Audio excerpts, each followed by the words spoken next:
I've never felt this way before. I've had a taste, now I want more. So here we are, just you and me. I'm overwhelmed when you touch me. You talk so sweet, I hear the sound. 'Cause when you do, my feet won't touch the ground.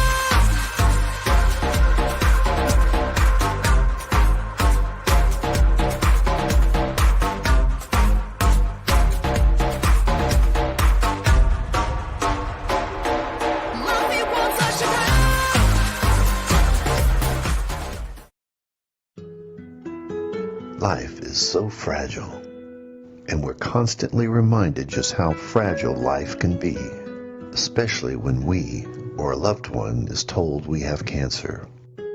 Cancer survivor myself, I can tell you, we still feel very alone in this journey.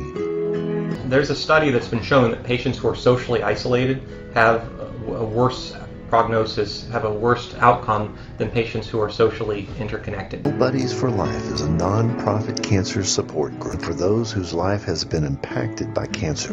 We'll match you with the perfect buddy. Humor, hope, heart, and hugs. Humor, hope, heart, hugs, and a whole lot of love.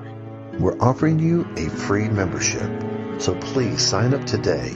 Share this with your friends and family, and support this community in every way you can.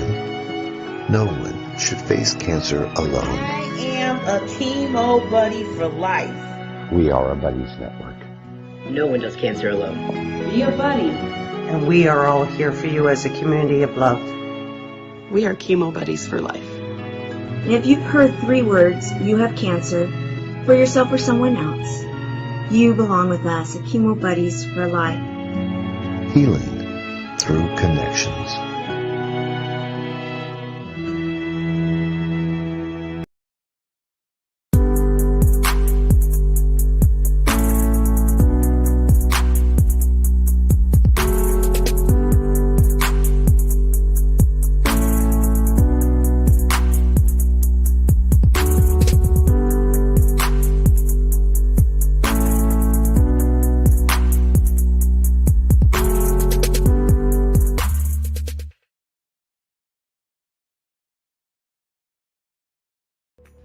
Today, over 1 billion children in the world live in poverty.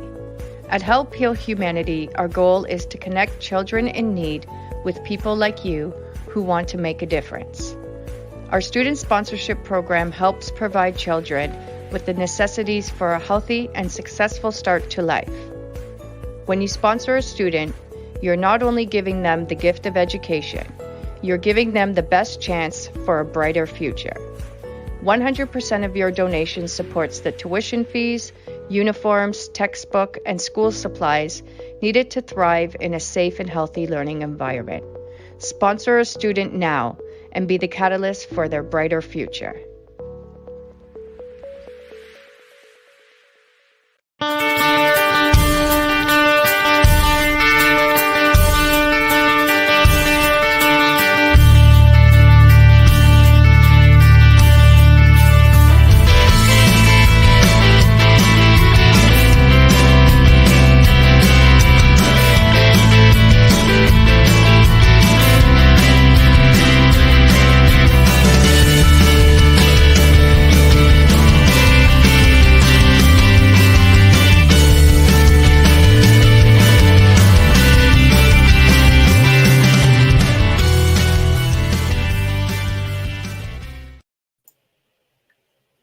Good morning. Good morning. How are you doing? I'm doing great. It seemed like I heard like me talking to myself back. You know how that you get that? Oh, that reverberation. Yeah. I was like, good morning, good morning, good morning. It's like an echo when you can yell down into a canyon, or we used to like shout it into like the microphones, and things would echo back. Yeah, and that's what I was when I said it. I was like, okay, I'm saying a little bit good morning too much. It's like, yeah. But that's okay. That's okay. So how you doing, lady? I am doing really well. I am doing really well. You know me, I'm on a mission to make happiness the norm rather than the exception. I'm with you. And once in a while, you have to do it for yourself too. Yeah. Self-care. So I've got some things are happening that I need to make a couple of decisions. And I have been known in the past to just jump in, make a quick decision, and then go afterwards, ooh, maybe I should have thought of that a little bit. One of those. So, that one of my best friends, and we are study buddies, is Google. So, I was going to say, okay. One of my study buddies is Google and YouTube. You can look up anything. So this morning, I just said, you know what, Barbara, for heaven's sakes, because this is not life altering. And yet I don't want to, I think the thing is, I don't want to make this decision based on my ego of that. You hurt my feelings. How can you be, one of those kinds of decisions? And of course, here's tripod right away. Yeah, that's awesome. Yeah, she's doing well. But anyways, so it was like, I said, you know what? All right, I am going to but don't play with my microphone, dear. Tripod wants to talk. Yeah, she's good. She's like, I want to speak, not you. Yeah, exactly. But I didn't want to make the decision based on feelings, and so it was like, all right, that's what I've been doing. I've been taking some time to really decide, what I want to do. So then I said, well, I wonder what Google says about making a decision. Oh, well, you wouldn't believe how many things are out there on how to make a decision. I mean, from 7 steps to making good decisions for your team, making good decisions for this. And then I said, well, I wonder if there's any graphics. Because maybe so thinking, hey, Barb will be proud of me because I'll make a post. So you wouldn't believe how many absolute graphics are out there about steps to making a decision. So actually, it has made it is just all sorts of things. And the thing is, it has made it easier to say, okay, it has lightened up my feeling, because I've been feeling a little bit heavy since yesterday, because sometimes we do have to make decisions, and sometimes they're not like, oh, where do you want to go for dinner? It's a little bit more, deeper. It's a little bit more that's going to do, and so like, what is this going to affect, and how is this going to affect this, and all that stuff. So I said, well, I am going to take some time to really, and so then of course my mind goes to, I wonder what Google says about making decisions. Well, you wouldn't believe. So how do you make a decision? Step number 1, don't let stress get the better of you. Okay. How many times have I done that in the past? It's like it starts off with that alone. I like that. Yeah. That's how many times have I made a decision because I was stressed? Oh, I'm just gonna, and then afterward go, oh, what was I thinking? Okay. Step number 2, give yourself some time. Oh, gee, Barbara, pat myself on the back. I'm doing that. Let's give ourselves some kudos for when we do. So a life lesson, give yourself some kudos when you do something right. So I'm giving myself some time. Weigh the pros and cons. And I woke up thinking that this morning. All right, maybe I'll just sit down and what the pros of this, the cons of this. What's it going? What else is it going to impact? And so that's good. I like that. Yeah, I always think of and that's going to tie into the second part of what we're going to talk about. And that's called that Benjamin Franklin authored that, of the pros and cons. Okay. See, that's something I didn't even know that. I'm learning from something way new. Back when. History. Yeah, so that's a little history. So our little history today is going to be fun too. But then think about your goals and values. Okay. Is this decision with your values, in alignment with your values? Huge. Is that what part of this decision is in line with your values? That helps you with boundaries too. That helps. That exactly. So this is kind of, for the decision is kind of a boundary decision that I have to make. Okay. And so it's like, okay, yeah, both sides of that. And is it in values? Is it within my values? And so that's kind of where I'm just getting it out. So then the next thing I went, oh brother, Barb's going to love this. Step number 6, no, step number 5 is consider all the possibilities. Is there another way? There's plan A, there's plan B, but is there a plan C that will be mutually agreed, a mutual thing? A mutual thing. But then step number 6 is talk it out. So here we are talking about it. I was going to say, did you talk it out by yourself, and now we're talking about it together with you? So it's talk it out, because sometimes just like I just said at the beginning, even just going and doing some of this little research and knowing that I'm coming on this show, this was like, it lightened. Yeah, the load. It's lightening the load of, okay, because it's not just me, there's other people involved. Yeah. And that makes it. And the first thing that you mentioned, that could make you stress. So you have to, exactly, because of the other people that are involved. It's not just me. If it was just question me, for you. Now, question, since we're talking about the steps of decision making, I love this.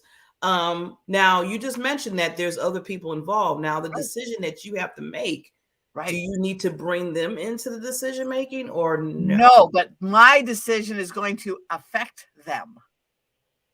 But they don't have to be a part of. They don't have to be part of it. Wow. No. Yeah, that is so that so it's a little bit so that's why I'm really taking some time to think about it, because it is a boundary issue, and it's like, so where am I going to draw my boundary? Yes. But then, like you said, and I love what the steps it said, because you brought in your values and your beliefs and because you have to look at that, because if you're doing something that your value and beliefs are totally opposite of that, then that's a big reason to probably make that decision to say maybe no or whatever. I'm just or is there a compromise? Is there another possibility?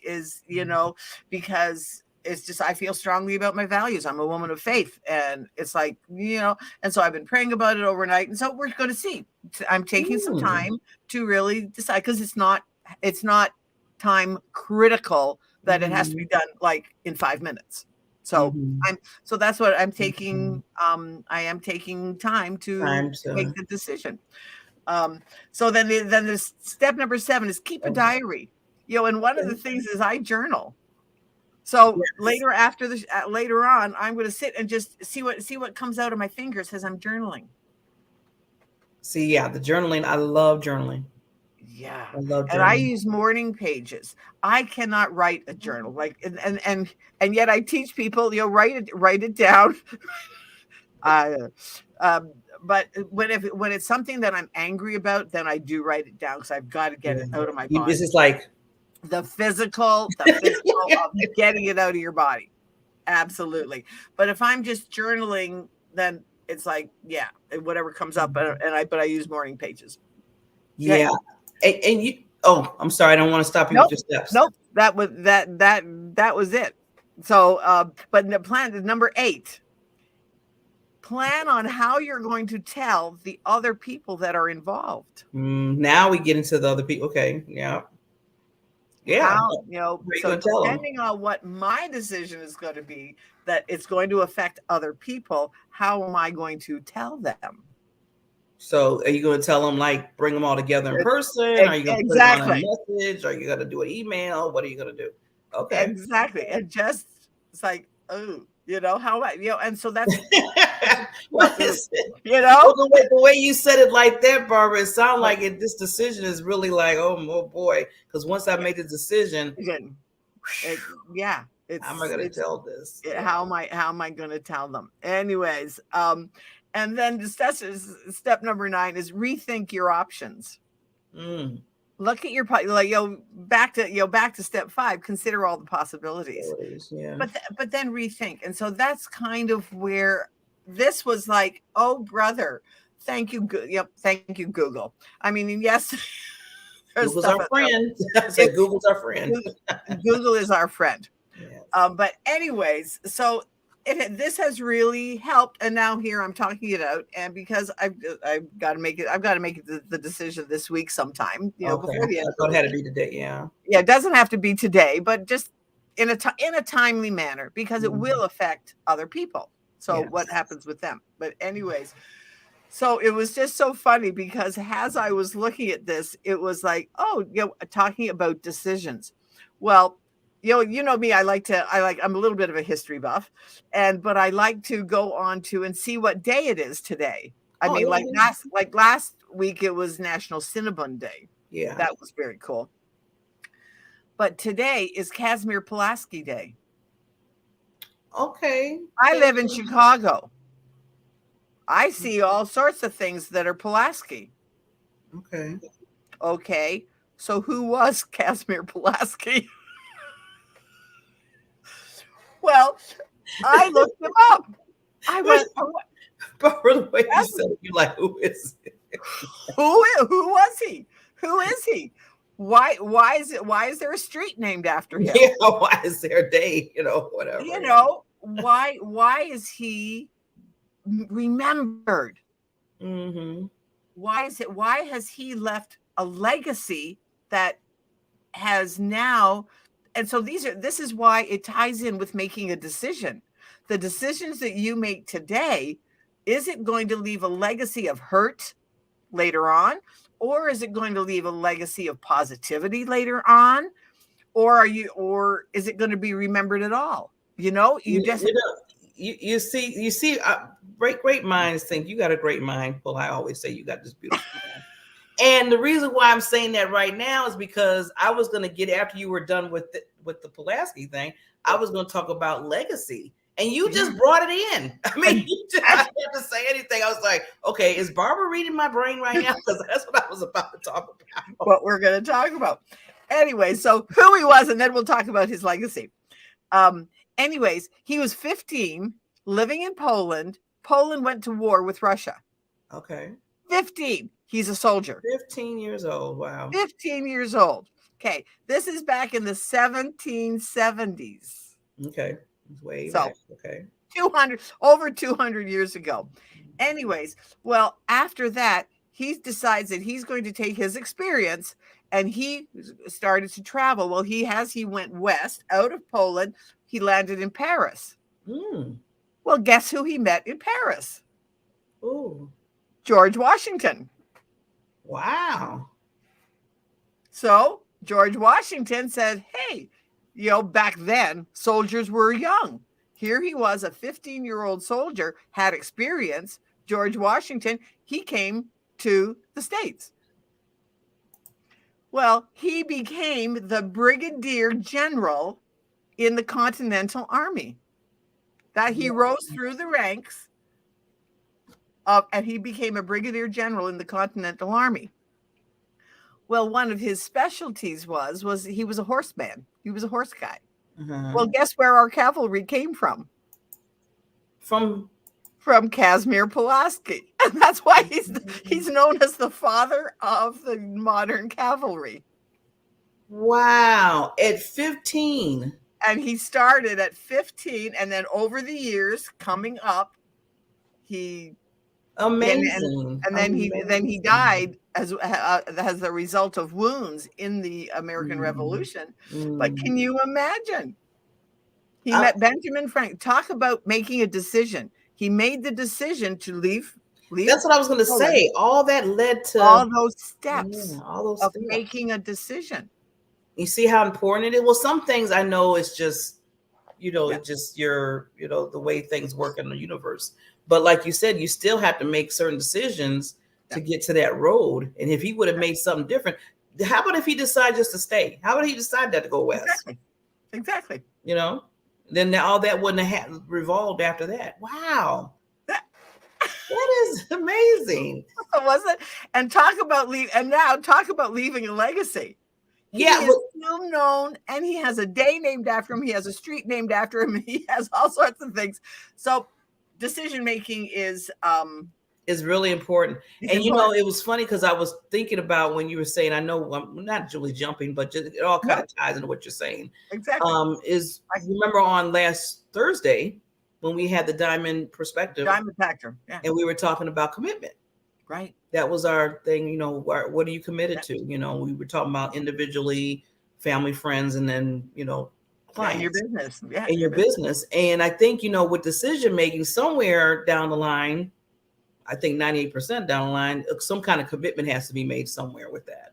Yeah. So you have to look at remember when we said about commitment, once you say yes to something, you have to think about all of like you're saying, kind of like going down that same kind of list in a sense, right? When you're making that decision, because ultimately people, either yourself is going to be like, okay, you made this yes, or people that are affected by it, you said yes to, and you have to follow through. And I think it doesn't matter what kind of a decision it is. Sometimes it's a family decision. Sometimes it's a business decision. Sometimes it's a financial decisions. I have made financial decisions that were like, oh, I thought about them afterwards and went, oh, I should never have done that. But then on the other side of it was, oh, I should have done that. And then you're caught in the middle of beating yourself up for the not doing and then for doing. And yeah, exactly. So and that's where the stress comes in. Don't give into the stress of make a conscious decision. Now I want to throw something at you here. Sure. Because I always, when I think of stuff, I always throw the other side of to think about. So I know part of you went back going to the steps of decision making. Yeah. One of the steps was take your time. How if you don't have that time? Well, therein lies the rub, because sometimes some decisions are so time critical, and there have been times like that then it's trust your gut. Mm-hmm. Okay.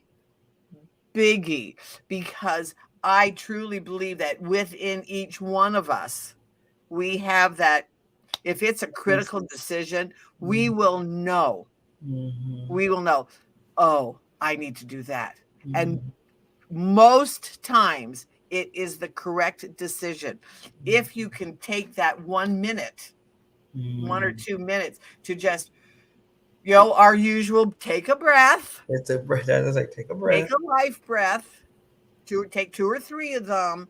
Mm-hmm. Calm for that split second. I love, every time now when I have to do something, or if I get kind of like you said, with getting frantic or stressed or whatever, I always think about you. Say, okay, Barbara. I mean, you're in my head. Basically, your face is in my head saying, take a breath. Take a breath. I said, okay, I got to do what Barbara said. Take a breath, and it helps. It really does. It absolutely does. Things like that really can help you. Just breathe. Just breathe. And when you really have to make and you know what, I'm going to tell on myself. You always, that's okay. I'm taking all this time to be, spiritual and rational, and it'll come down to, okay, Barbara, today's the day you got to decide, and then it'll be, all right, what are you going to do? Well, sometimes that happens to me too. It's like, okay, Barbara, just what are you gonna do now? What are you gonna do? I mean, you've been wandering around this. You've been going around this mountain. How many times are you? And then it's like, Barbara, how many times are you going? I love when I can talk to me and you at the same time. Okay, Barbara. I know, it's making it so easy. Because it's so easy. Okay, Barbara. How many times are you going to go around this mountain? Just decide. This is it. The line is in the sand. Now decide. And sometimes that's good too. Yeah. Yeah. And sometimes, and sometimes it's weird when I know sometimes for me, I can be like back and forth doing the pros and cons, like you said, doing the, okay, my values of it, all that you mentioned. And then at the end of the day, when I'm just like still kind of going back and forth, I just say, Barbara, I sit there and be like, okay, Barbara, you went through all of your gut instinct. What are you going to do now? What are you going to do? What's your gut telling you? What is your gut saying? You did the process. You went through all the things. Now, what are you going to do? Yeah. Now, what are you going to do? Yeah, you got to get it. Yeah. Exactly. And it's so important. But sometimes people don't even, like, for me, I didn't even realize that there were so many that you could have. 9 different steps. I know. That's what I was thinking when you said that. I said, oh my God, there's 9 different steps of decision. 9 different steps. But the thing is, I think what happens, and I have been guilty of this, I have not taken into account some of the steps.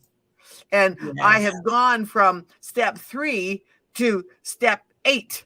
Yeah. Well, yeah. And that's why I'm glad that you went through those steps, because I didn't know I could, I missed some. And now I know, okay, I need to go back and look at that. And go back and look at them. Yeah. And it was like, because it helps you make that final decision.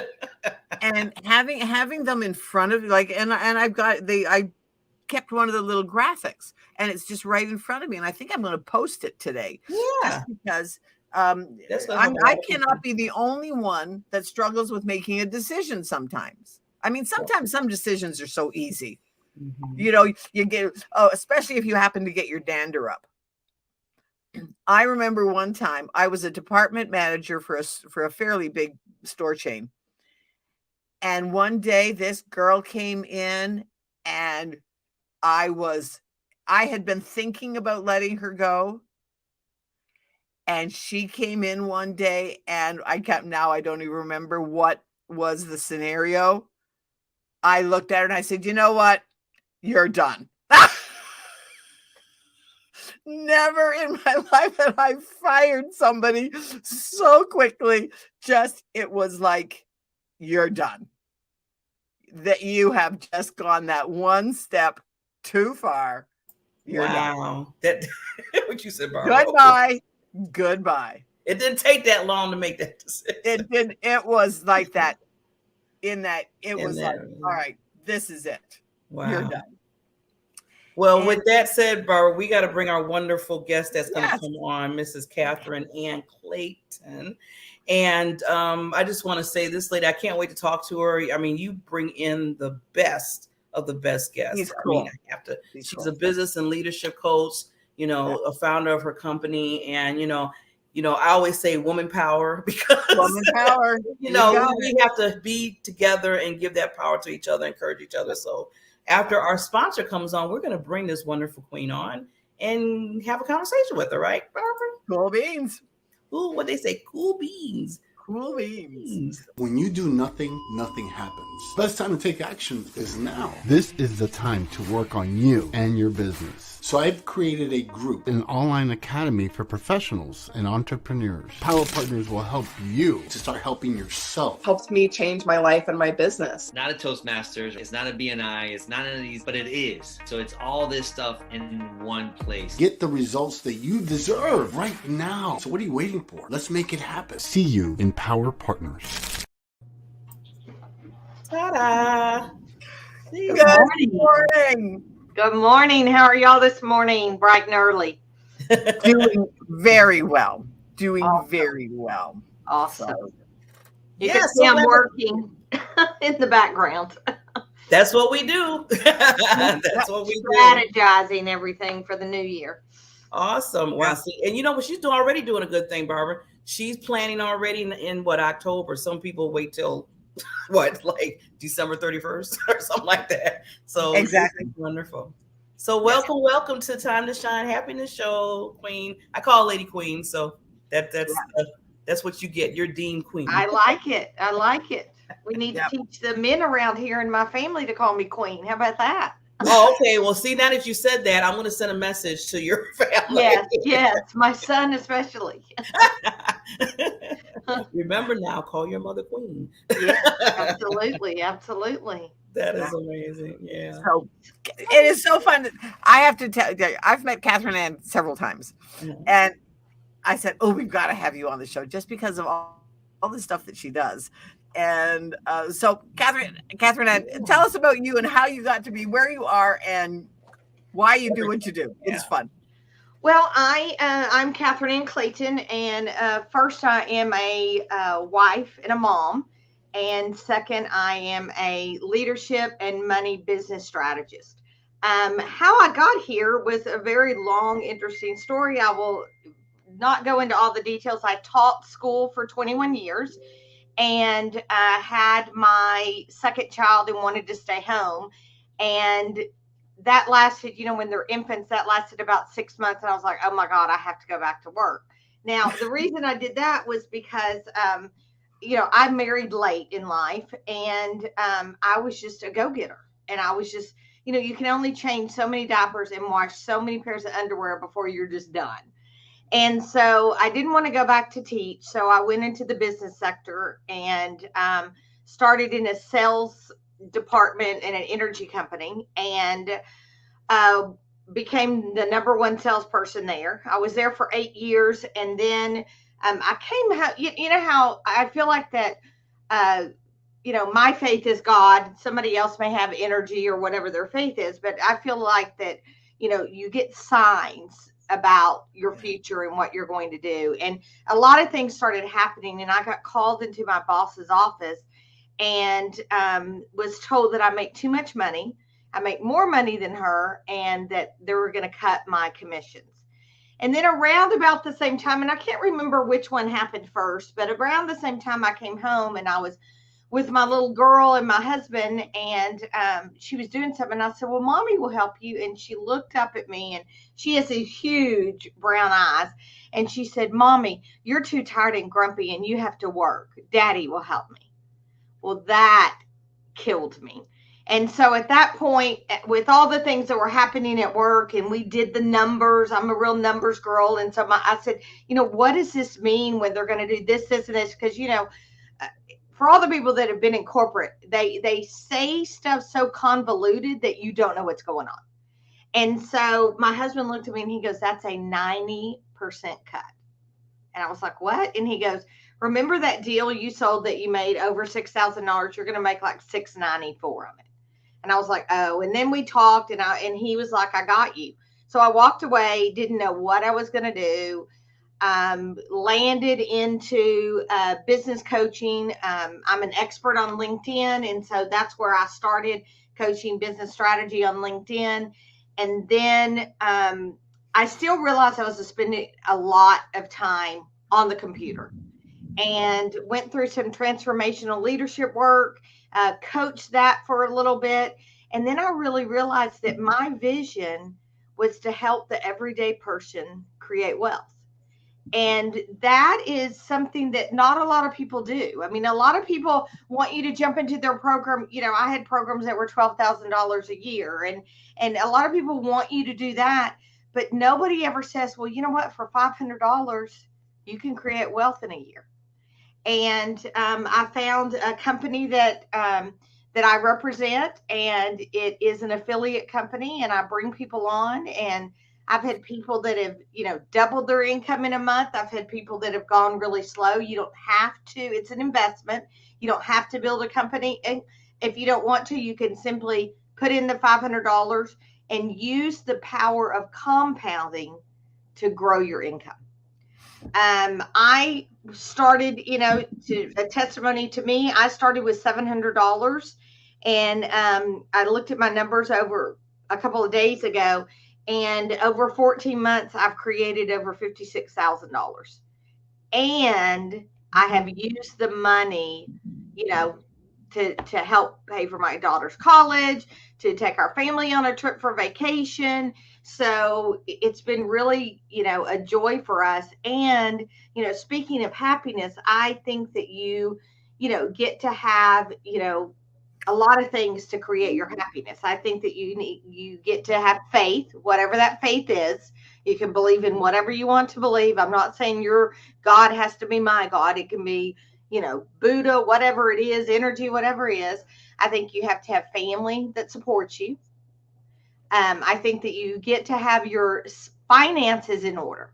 Right. And that means that your bills are paid, and what my husband and I call the 4 walls, which means, is your house being paid for, or is there food on the table? Is there gas in the car?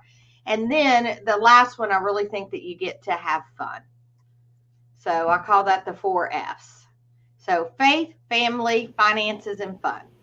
So that is what will create, a happy life for you. So that's kind of it, me in a nutshell. Wow. But didn't that sound I like the F's. I like the concept of the different F's. Well, feel free to use it. It's something that has really, set our family together. We've taught it to our children, and when I grew up back in the 70s, my parents I never did without, and, I was born kind of with a silver spoon in my mouth, but my parents never taught me about money. Right. And so I remember when I got my first paycheck, it was $1,400. That tells you how old I am. And I went and spent it on clothes. And I came home, and my boyfriend had come over, and I showed him all my clothes, and he goes, "Have you paid rent? It's only August 20th or whatever it was." I was like, "Oh." And so I had to take all the clothes back so that I could pay my $450 rent back then. I wish it was that. I remember those days. All bills paid too. I know. It's like not anymore. No, definitely it's like triple. But Kathy, I'm just amazed when you said, and I know Barbie had something to say too, when you said that you just started with $700 and then it built to that much. That is, amazing. I wish I had listened to my friends the first time they showed it to me. And instead I sat back and I watched. And when they told me that they had made $900 in a week with about 10 minutes of work, I was like, okay, wait a minute, this can't be legit. But you know what? Here's 700. Because I always say, don't invest in something that you're not afraid to lose, because there's always risk out there. Yeah. Right. I also teach that after you put in your initial 500, you can take it out if you want to, And so now you're playing with what I call monopoly money. Yeah. So I'm playing with monopoly money. If it goes away, am I going to be sad? Absolutely. But it's really, I've already gotten my investment out, and, I'm pulling out today again because we're about to go on another trip. And so I'm going to pull out today, have the money. I just looked before I jumped on the show. It's already there, ready to go into my bank account. So it's very nice. Yeah. Wow. So, and I have to admit, I am working on putting my stuff together to be able to do it. I've got to move, just don't you love things? I've got to move it out of one into something else. And so, it's, I figured, why not? I think it's kind of like, that's one of the decisions that, yes, I have to move around some things, but the decision is made. So now it's just a matter of moving the things around to get it to work. But that was an easy decision. I said, yeah.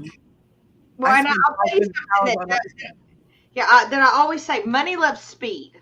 Right. And so, you get to go and do it fast, and then just not think about it, and then not think about it. Yeah, and then just go. And so, we tend to he and haw and ask questions, and and it's $500, really $525 because you got to pay fees. But is it going to kill you if you lose it? If it's going to kill you and you're going to lose your house and you're not going to be able to be fed and all that, then do not do this. But if you look at your 401k, which most of us have, if you look at your stocks, which most of us have, they are going down. I talked to a friend the other day, and his 401k went from 400,000 to 201,000. Yeah. And he's like, "Tell me what you're doing." Yeah. Well, I talk about 401k. I was just, when the COVID-19 hit, it hit all of us with 401k. I was like here, and then all of a sudden, within 2 days, it was. Yeah. I was like, "Oh no, was like, no, don't do this. So what are you doing? You know, so it hit. So I was like, okay, I need to find some other avenues. That's what told me right there. And I think a lot of us through this whole pandemic, you know, talking about decision making. I mean, let's think about a whole lot of things of what we need to change and certain things we need to do. And I said, okay, I need to find, the first thing I was like, I need to find another avenue for investing. And making sure that when I get just a little bit older, I mean, we're all telling our age right now. I don't have that much time. Let's just say that I need to make sure that it's there.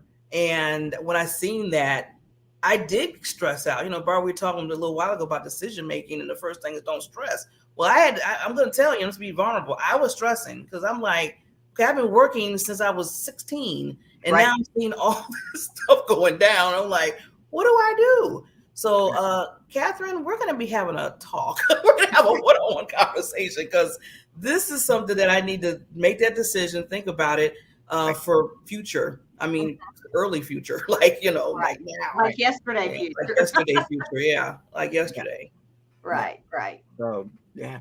Wow. So for some, I mean, we're just going to say, you know, for people that have never thought this way. I mean, because we are brought up in a traditional, like my dad had a job. He invested in stocks and bonds and he, you know, and CDs. Oh, I'm going to tell. The other day I had an investment. I got an investment check. Not a check, but a little statement. Dividend. Guess how much the dividend was? Like $2 and something. Oh, you're extravagant with that. It was less than $2? 1 cent. They actually sent me a statement that my interest was 1 cent. Yeah, I don't get that. That's crazy. I tell you, it's going to cost you more if you don't just put it in the bank. It'll cost you more to cash. I was like, throw it in the bank. Kidding me? That is crazy. 1 cent to one. The dividend was 1 cent. Yeah, and they paid more for the stamp to get it. Well, that's what I'm saying. That's what I'm saying.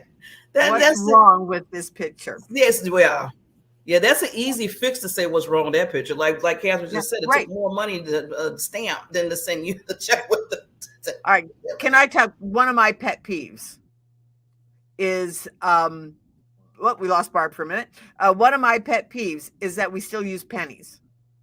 It costs over a nickel to make a penny. Wow. Why are we still using pennies? I don't know. Well, I have a lot of them. Oh, there you are. You're back. I'm back. Yeah. But it was just the weirdest thing. It costs over a nickel to make a penny. Why are we still using pennies? Yeah, that's crazy. Well, okay. I heard, well, maybe this is going to happen in the near future. I heard eventually with currency and everything, we're not going to see too many like pennies and nickels. I mean, basically it's like transactions through, you know, technology and all that. They're trying to get rid of money. And it's funny because I still, you know, I get coins here and there if I have money in my wallet, you know, small, because I don't like to carry money. And, you know, when I see nickels and pennies and stuff, I said, you're not going to be here for long. We're exactly seeing this for a while. This is going to fade away more. So, because more and more people are using their cards, their debit cards. Right. Yeah, or any card, because right now anybody can get any kind of debit type of card now. Even if you're just adding money to it, you don't have to even have a credit. No, I mean, a lot of people do that because they don't want to use the like you said, the dollars and things. I tend to forget money, and like I'm going to tell on myself for a second. I had traveled, so in this. I put on a pair of jeans that I had not had on since like the spring. And they were just hanging in my closet. Never thought anything of it. I put them on last week and there was money in the pocket. You know? But my card, I never lose track of. I know what's on my card. So you're like me, bro. It's funny you said that because just the other day, same thing. I was like going through like just mail, just different things that I've been throwing. And I see this one envelope. I said, oh yeah, it was a bank thing. And it had $3 in there. And it was there. I know it was there for a while because that envelope I put in like maybe a year ago. So now I'm thinking to myself, oh yeah. So when I seen it, I said, okay, well, but how many other envelopes in there? Well, But yeah, I mean, when you have those dollars like that, for some reason you kind of forget. But the debit card and stuff, that's one thing I don't forget. It's like I keep track of that all the time and making sure in and I out. think, but that's one of the things that attracts me to Catherine Ann's program, is that it's like I can just put it in and then forget it.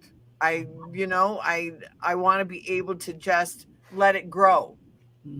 And then if I do need, because it's kind of like I'm looking at it as like, yes, I can, if something happened that it went away, okay, fine. However, I have spent $500 on many things. Yeah. Stupid stuff. Yeah. Stupid stuff. So why not use this to put into something that has potential? Now, especially with the craziness that's going on, like I truly believe that they are trying to break up the World Bank. Oh yeah, definitely. I believe that in the next 10 years we will go to a world digital currency. Yeah, that's what they're trying to get to, I think. Believe. And because then, I mean, banks do it all the time. They're millions of dollars in transactions instantly. Well, and if you no hope of competing with that. Yeah, excuse me for interrupting. If you look at some of the Forbes and all of the really good sources, Citibank has gotten into cryptocurrency, Chase has gotten into cryptocurrency, Wells Fargo has gotten into cryptocurrency. Fidelity within the next 3 years is going to allow their money managers right now who cannot touch crypto, they're going to allow them to start trading crypto. You know how they trade stocks and bonds and all that stuff? They're going to allow them to start trading crypto. So it is a completely different way of thinking. But if you look at the writing on the walls, all of these huge companies are jumping in. They're jumping in for a reason. We just don't know it. We don't get privy to the information until it's already done and it's almost already too late. Yeah, and then we just get to react rather than respond. And that's not good. But Catherine, I know with our time right now, I want to ask you if you can do it real quickly, and we have to bring you back on because this is some good stuff. Now, with the investment, and if hopefully you could talk about this, I mean, if you can, I understand if you need to do the one-on-one, but just a little glance, like once you do the investment, is it invested in stocks, bonds, or it's just a program? No, it is investing in 4 different things, okay? And it's a hedge fund. They do, we have it's in the crypto market, okay? And we have live traders that trade. They trade cryptocurrency, and there's 2,000 cryptocurrencies that they can trade in. What we hear about is Bitcoin and Ethereum and all that. They trade cryptocurrency. They trade in the foreign exchange market, which is basically, on a 101 level, you're trading just because I know it, the Russian ruble for the Chinese yen or the England pound for the American dollar. And you make pennies on the dollar as you're doing each transaction, but over a week period, it turns into big money. They also, the company is invested in mining. So they mine Bitcoin and Ethereum and all this stuff. I don't understand it. I'm going to be honest, 101, I don't understand it. I just know I get paid every Friday. And then the company has another section where they have Bitcoin ATMs all around the world. Now, a lot of people are like, oh, well, what does that mean? Well, I have one of my team members that sent me 3 pictures in, I believe it was Louisiana, where there was an ATM that would give you Bitcoin. So they are coming. Wow. Yeah. And if you're running in, you can get Bitcoin. And there's some in Las Vegas in the United States. There's a lot over in Dubai and all those progressive countries.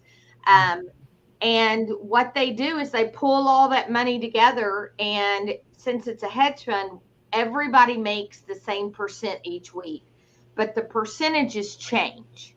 So if we did really, really well, we could possibly make a higher percentage. The average percentage per week on your money is 3%.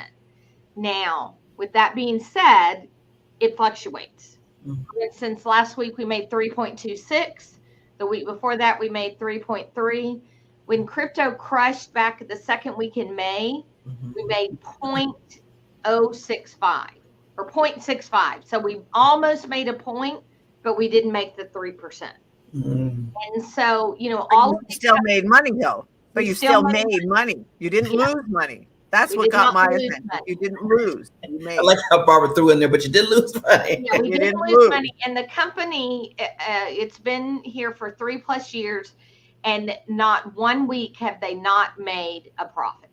Wow. Because it's a profit-based company. They don't use people's money to pay you. They pay from off their profits, and we get paid 70%.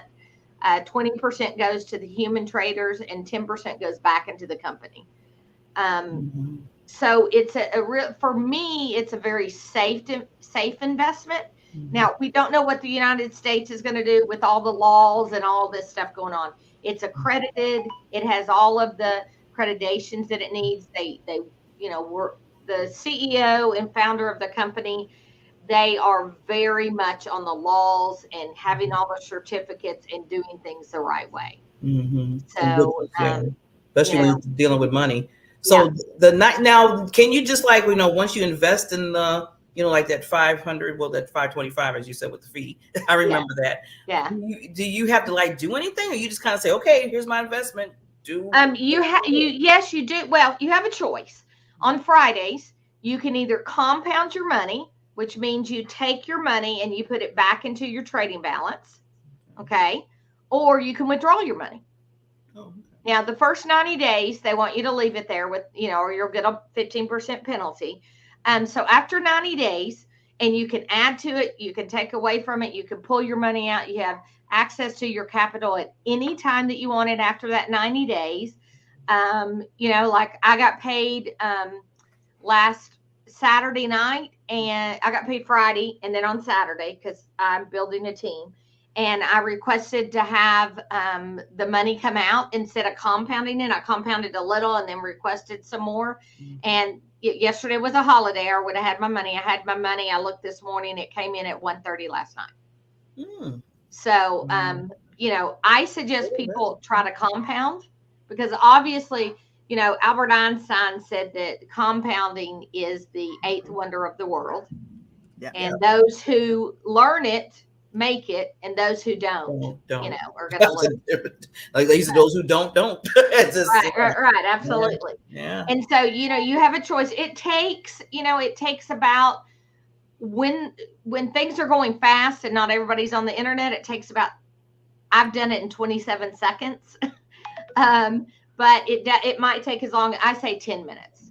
10 minutes of work for you to compound that money. It's easy. You click about I think I showed Barbara, we click about 7 buttons and then you're done. You're done. You're done. Yeah. I'm loving it. So Catherine, tell everybody how they can contact you.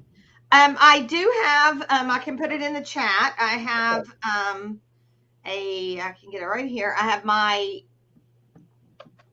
calendar that if y'all want to schedule and just talk a little bit about me. And I don't, tell me if I can plug my webinar that's happening tonight. Yes, definitely. I am doing a webinar tonight to explain to you how to do this and how to jump in. It's called Crush Crypto Live, and it's going to start at 7 p.m. Central Standard Time. You do have to register, and there's the bit.ly link for that. Okay. So, and it will be on, you'll get your link about, you'll get it 3 times, I think today is what we set up. So, and it's fun. It's interactive. It's fast and to the point. I don't like to do my presentations where I'm just, I sit on presentations. I'm like, come on, get to the point. Let's go. Oh my God, just tell me what I want to know. So yeah. And you're like, oh, I get to the point. I go fast. The presentation is about 17 to 20 minutes. And then I open up for questions. Oh, okay. So Catherine, at 7 Central Time? 7 Central Time, yes. So just to let everybody know, first, what's showing up is, I think this part is if they want to just go one-on-one with you. Yes. You want to go to your Calendarly or what you use for that. So just let everybody see that. And while that's going, I'm going to also just show what's going to happen tonight. And so people can sign up for that as well. And like Catherine said, how much? Not even 15 minutes. But the whole thing's probably, depending on how many questions people have, and some people have a lot, but you can come and, you can be there for the presentation, ask your questions, and then leave whenever you want. Yeah. So does everybody, if you're seeing this morning or this afternoon, if you're replaying this for today, at the bottom of Bitly, please, go to Catherine's session and get more information about basically increasing your knowledge of finances and increasing your money to invest in something that it sounds like it's unbelievable. Great. I love what it's doing. Yeah. In fact, I'm going to be moving some time around tonight so I can be there tonight and listen to more of that. So now on behalf of the audience, so if you are watching this later on in the day, now if somebody registers for this, will there be a replay? I do not do replays. You do not do replays. Okay. So they would have to go to this. Because I want people to show up, and because what this is there's a lot of questions, and I want people to show up to not interpret. Yeah. Right. Okay. And so perfect. That's just kind of how I do my business, Yeah. Perfect. So, and that's wonderful. So that's why I said, if you're not, I know I'm switching back and forth right now, but if you're there, if you see this today, and this is October 11th, because we have this replaying this particular show, go to see Catherine, and she will be doing just a call to explain more about her product. If you want to meet with her one-on-one, and that's anytime, right? This is her link that you can meet with her one-on-one and talk and get more information. Either way, you will reach this wonderful Queen Catherine about the information. Barb, we need to have Catherine in our panel. Yes. So we definitely need to have her there, another expert queen that I would love to have. So basically, please tell Catherine, I'll send you an invite to the the women's panel. Okay, awesome. Thank you. Let's give it a plug. Let's give it a plug. It's our Diamond Factor, Diamond Perspectives, and it's the first Thursday of every month. And we have a panel of ladies that comes on, and we talk about relevant topics. Yeah. And we are all from different walks of life. And this past one, we talked on commitment. It was amazing. And we all learned from each other. And we would love to have you part of it if you can. I'll send you an invite. Yeah. Okay. So thank you again, Catherine, for coming on. Again, we will be probably calling you back soon. We love bringing, the experts back to the show. Yeah. I'll look at the show calendar and set it up with Catherine. Yes. And we just Catherine Ann. It's Catherine Ann. Catherine Ann. We got to make sure. Catherine Ann. Queen Catherine Ann. It's got to add Queen before Catherine Ann. So with that, thank you, lady, for coming on. Barbara, as always, love you. Thank you for bringing on the wonderful guests. And we will see everybody next Tuesday. And remember, make happiness, and we're on a mission to make happiness the norm. Talk to you later. Bye. Have a good one, everybody. Bye.